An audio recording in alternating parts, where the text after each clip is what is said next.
एक बार फिर रात का अंधेरा, वो पीपल का पेड़ और बेताल का शिकंज। दोस्तों, आज हम उस कहानी का अगला हिस्सा सुनेंगे जो हमें जिंदगी की गहराई में और अंदर ले जाए। क्या राजा विक्रमादित्य बेताल की एक और चाल को समझ पाएगा? क्या इस बार उसकी बुद्धि और हिम्मत पर एक भारी परीक्षा आने वाली है? उस रात पीपल के पेड़ पर बेताल इंतजार कर रहा है, जैसी उसने पहली रात से भी ज्यादा शक्तिशाली कहानी रच रखी। जैसे ही राजा विक्रमादित्य बेताल को कंधे पर उठाता है, बेताल एक और रोमांचक किस्सा शुरू करता है। कहानी थी दो भाइयों की। एक भाई शहर में अपनी ताकत और धन की शान दिखा रहा था और दूसरे अपने गांव में अपनी जमीन पर मेहनत कर रहा था।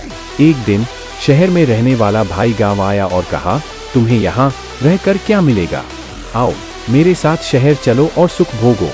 बेताल ने राजा से पूछा, विक्रमादित्य, क्या शहर वाला भाई सही था या गांव वाला भाई? कौन सा मार्ग जीवन का असली मार्ग?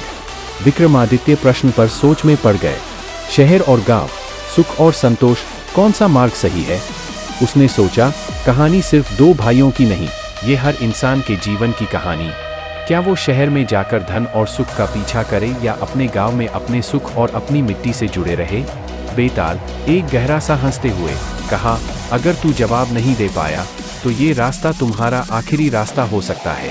राजा ये सुनते ही राजा के दिल में एक डर सा उठता है, लेकिन उसने अपने पर काबू पाया। वो जानता था एक गलत जवाब और उसका ज्ञान शेष हो जाएगा। विक्रमादित्य के मन में समस्या का जवाब उजल रहा। उसने अपने ज्ञान के आधार पर कहा, शहर और गांव दोनों में सुख और संतोष है, पर असली सुख वही है जो मन को संतुष्ट करता है।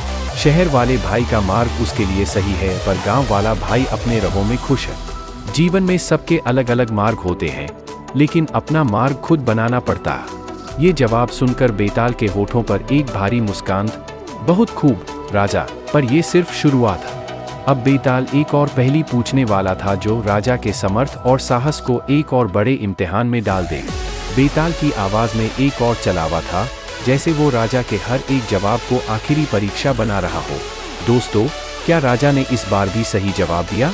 क्या वो बेताल के नए किस्से और पहेलियों का सामना कर पाएगा? ये एक ऐसी यात्रा है जो विक्रमादित्य को अपने अंदर के सच तक ले जा रही है। अगर आपको ये कहानी पसंद आए तो हमारे चैनल को ज़रूर सब्सक्राइब करें और इस कहानी को अपने दोस्तों के साथ शेयर करें। अगले किस्से में हम और भी गहरी में जाएंगे, तो बने रहिए हमारे साथ।